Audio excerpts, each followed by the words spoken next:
it wasn't the ending that Iowa State fans hoped for, but it was still a historic season. For the first time in program history, Iowa State won double-digit games. Clinched their first double-digit win season in program history. It's existed for 133 years. It had never been done. Matt Campbell led them to an 11-3 record. Runner-up in the Big 12. Won their bowl game in a thriller over Miami by 1 point. So, again, a fantastic year, especially for a program that historically has struggled so much, but last year definitely stung a little bit because had they won the Big 12 championship over Arizona State, they would have been in the college football playoff. 1 win away, fell just short, but maybe, just maybe, they can get there this year. Take a look at what happened last year before we dive into the roster. Iowa State got off to a fantastic start, 7-0. 7-0 start, very highly ranked, but then lost back-to-back games against Texas Tech, where they were nearly 2-touchdown favorites, and Kansas. Lost to the Red Raiders by 1 point, lost to Kansas by 9 points. And that derailed any hope of them getting into the playoff with a loss in the Big 12 championship, right? Like, if they had won just one of those, you could have maybe made an argument for Iowa State to get in, even with the loss to Arizona State. But they got destroyed by the Sun Devils, lost 45-19. Cam Scatterboo running all over them, but still an 11-3 season for the best season in program history. Now you look at what's coming back for them. A lot of talent, namely their quarterback, Rocco Becht. 7 starters back on offense. He's the key. Threw for over 3,500 yards, 25 touchdowns, just 9 interceptions last year. Also rushed for over 300 yards and 8 touchdowns. So a little bit of mobility there for Beck. Both of their top running backs do return. Carson Hansen is back after rushing for over 750 yards and 13 touchdowns. Abu Sama is back after rushing for nearly 600 yards and 2 touchdowns. They have an offensive line with 105 career starts leading the way for them. So Beck should be, healthy, should be protected. The running lane should be open for Hansen and Sama. This is a really, really good Iowa State offense. The only concern, of course, is the pass catching core, the wide receiver core. When you lose not one, but 2 1,000-yard wide receivers in Jalen Noel and Jaden Higgins, you got to find someone to replace them. They dipped into the transfer portal a little bit, got Xavier Townsend coming in from UCF. Chase Sowell is a fantastic pickup from East Carolina, had nearly 700 reception yards last year, and they have a really good tight end core as well. So Iowa State, they averaged over 30 points per game last year, over 416 yards per game last year. I could see them matching those totals, maybe even being slightly better than that in 2025.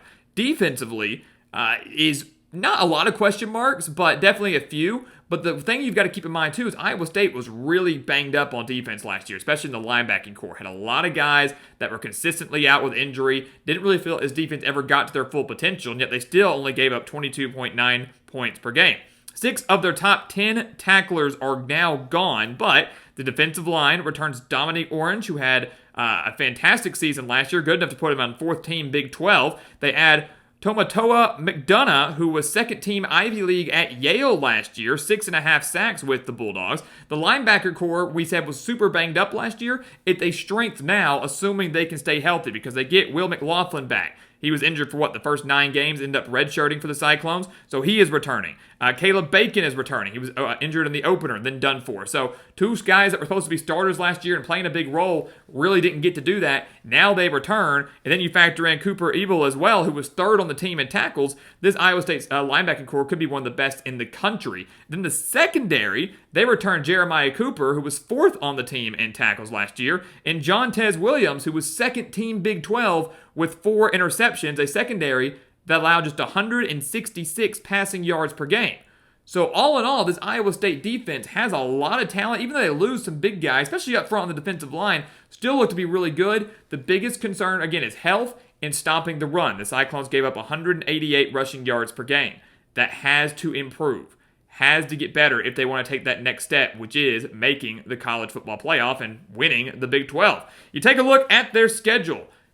All eyes are going to be on the Cyclones in Week 0 because the best game of Week 0, the actually first college football game of the year, will take place on August 23rd in Ireland, Farmageddon, against Kansas State. So all eyes are going to be on that game. You're going to get to learn a lot about both of these programs. The Cyclones have won 5 of the last 7 against Kansas State. That includes an 8-point win over them last year. To me, though, this is a true toss-up game because both of these teams are Big 12 title contenders. Both these teams are college football playoff contenders. Both these teams have pretty dang good offenses and really dang good defenses and have phenomenal head coaches. I mean, it's a great rivalry game, a great way to kick off the year between two teams I think are evenly matched and should be a top 25 matchup. But I'm slightly leaning towards Kansas State in this game. Just slightly. I mean, when I say it's a coin flip, I mean that. It is such a tough game for me to pick. But the difference for me here is the Kansas State's ability to run the ball. Iowa State's defense is going to be strong. We know that. But some of the guys that they were hurt last year, this is going to be the first real game action they've seen in well over a year. Well over a year because they were hurt for so long last year. How quickly do they adapt to real speed, real live action against a Kansas State offense that averaged 215 rushing yards per game? Again, Iowa State giving up 188. You've got Avery Johnson returning at quarterback with a really good wide receiver core. So not only should he improve as a passer, we know he's going to remain dangerous as a runner. Dylan Edwards returns as their running back, very speedy back who can be dangerous out of the backfield as a pass catcher. And again, a very strong defense once again under Chris Kleiman. So I got to lean towards the Wildcats here. Again, I think it's a toss-up game, but their ability to run the ball is going to be the difference maker. That defense is going to create a little bit of havoc on Rocco Beck. The secondary is going to be pretty solid for the Wildcats this year. They get the job done. Iowa State 0-1, but there's no need to panic because they're going to win their next 3. So they settle in quickly after the road trip to Ireland. They'll beat South Dakota. They'll cruise past Arkansas State, of course, where they beat 52-7. Although intriguing, they're going to be playing in Jonesboro, a road game to a Sun Belt opponent. The biggest game in that stretch, of course, is Iowa. The Cy-Hawk Trophy game, where ironically Iowa State has not won at home. They have not won in Ames since 2011. So they actually typically play better at Kinnick than they do at Jack Trice. So that's something that's very interesting to me. I still like the Cyclones here, though. They won last year at Kinnick, 20-19. A very thrilling game, came down to the final seconds. And I'm just not completely sold on Iowa this year. Still got some offensive issues, even with the addition of Mark Gronowski from South Dakota State. Their defense is going to be solid, but maybe not as good as they've been in years past. And this just feels like the year they finally get the job done at home. Because, again, I'm just not fully sold on the Hawkeyes. So, the Cyclones get the win. They're 3-1 heading into their first bye week. And I think the Big 12 schedule lines up really, really well for them. If you look at what comes after that, and actually what they don't have, they don't play Baylor, who's going to be a really good team this year. They don't play Texas Tech, who's going to be a really good team this year. They don't play Utah, who's going to be a really good team this year. And they get Arizona State at home. So the Big 12 slate really is favorable for Iowa State, once again making this a season where it feels like they need to deliver and they need to get over the hump because it's the stars are aligning roster-wise, coaching-wise, schedule-wise. They need to take advantage of it. I'll tell you right now, I think they win their next 4 games. I think they cruise past Arizona. The first meeting against the Wildcats is 1968. Yes, Arizona returns 9 starters on defense, but they pretty much lose their entire offense. And by that, I mean they lose Tetaroa McMillan. They still have Noah Fafita come back and a handful of other starters, but McMillan was the guy, and now he is gone. He was the security blanket, now he's gone. I worry about that. I've never been sold on Brent Brennan as a head coach. I just don't think the Wildcats are going to be in for much good this year. Factor in it's at home for Iowa State, off a week of rest. They'll cruise past that. The back-to-back road games at Cincinnati and Colorado concern me, and it would not surprise me to see Iowa State drop one of those. Would not surprise me in the slightest bit. And I might maybe lean towards it being Colorado if they were to slip up, but I'm going to pick them to win both. Cincinnati, they beat by 17 last year. I think beat them by 20 when they went to Cincinnati 2 years ago. They allowed 287 rushing yards to the Bearcats. Once again, need to improve that rushing defense because the Bearcats do have a very underrated team. But I just think that Iowa State's a little bit better. I do think the rushing defense does improve, at least a little bit. Does Brendan Sorsby have enough to deliver and win the game solely through the air? I'm going to say no. And the same can be said for Colorado. These two teams, former Big 12 rivals, have not met since 2010, and now the Buffaloes are adjusting to life without Shedeur Sanders, adjusting to life without Travis Hunter. I do believe Julian Lewis can be a good quarterback. I believe Caden Salter, transferring in from Liberty, can be a good quarterback. But they lose all their top pass catchers. They lose Hunter, who was just a do-it-all type of player. The defense has a lot coming back, but still needs some work. Once again, while Iowa State has struggled in Boulder, they've lost, 13 of the last 14? Again, haven't played them since 2010. And I just think Iowa State, on all aspects of this game, has the better team and can overcome the home field advantage that Colorado will have. So they win that, and then they beat BYU, who's an interesting team this year because of obviously all the off-field issues. Fantastic team last year, but now Jake Retzlaff is gone, and he goes late. You got about a month or so, and I know that investigation has been ongoing for a while, but all this off-field distractions. Now your starting quarterback that was so good last year is gone off to Tulane. What is BYU going to do, and how is that going to impact their offense? Factor in that it's at home for Iowa State. It's homecoming for them. I just think they're going to get the job done over the Cougars. So all that being said, they're 7-1. Last year they started 7-0, so they're looking really good. Can Iowa State finish stronger than they did last year? Can they avoid back-to-back losses somewhere? And if they're going to lose back-to-back games at any point this year, it's going to come in their next two against Arizona State and TCU. Those are the two toughest games they've got left.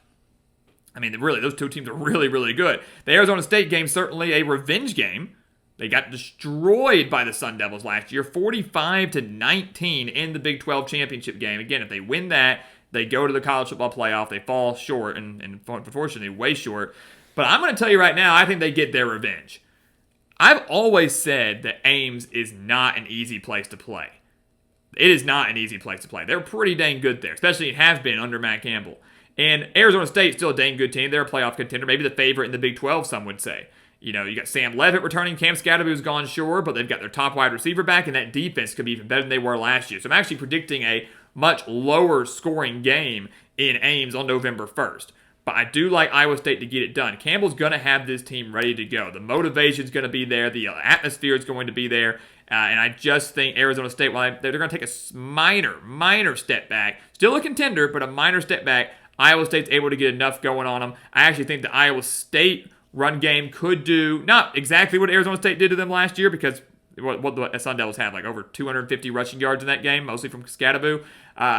I'm not saying they're going to rush for that, but I think the Iowa State run game actually does very well in this game. I think Rocco Becht has maybe one of his best games of the career. This just feels like a game where Iowa State really takes it out on the Sun Devils, gets the job done. They're 8-1, probably a top 10 team at this point because they've won 8 straight games, and the only loss is to a good Kansas State team on the road in Ireland in week 0. They go on the road to TCU in a trap game, if I've ever seen one, because look, Arizona State, you could argue, is the biggest game of the year for Iowa State. With a team with this type of expectations, you could argue it's the biggest game of the year. If you win, you're coming off that emotional high on the win, and it's a proper letdown game at TCU. If you lose, and that's your second loss, your season is almost done. You're hung over after a rough loss at home, and TCU pops you in the mouth.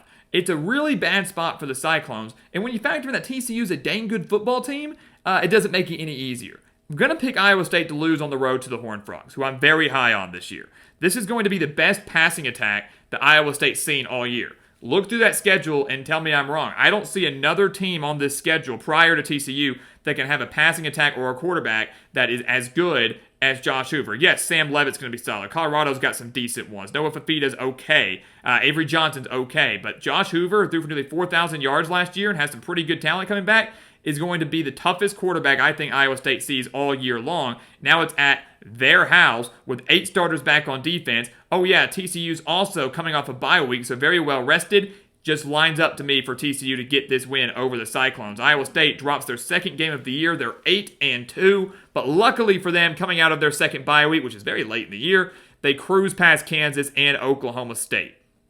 A revenge game against Kansas because they lost to the Jayhawks by 9 last year. They ended up playing a big role in the world, like the college football landscape, and maybe again if Iowa State could have gotten into the playoff or not.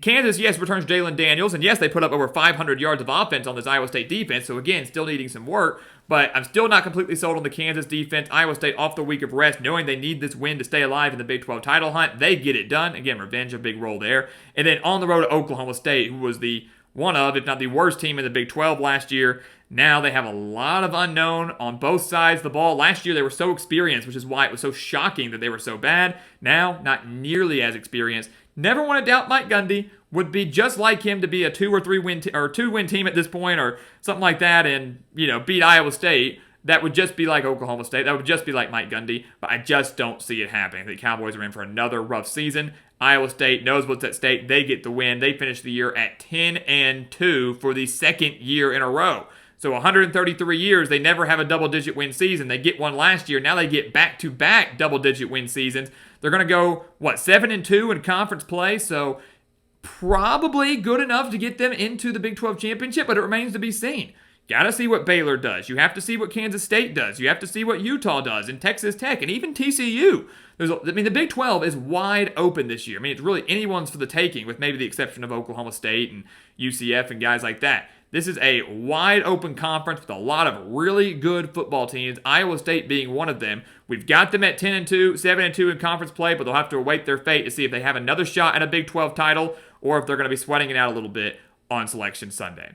So guys, as always, thank you so much for watching us here at the Gridiron Expert on YouTube. Make sure to continue to like, comment, subscribe, share our videos, and check out everything down in the description below. That includes our website, thegridironexpert.com, home to our expert picks, home to our weekly newsletters, tons of exclusive content there to help you get through this offseason. Take advantage of it. Become a member of our GE Nation today. And once again, as always, thank you so much for watching, and we'll see you next time right here on the Gridiron Expert.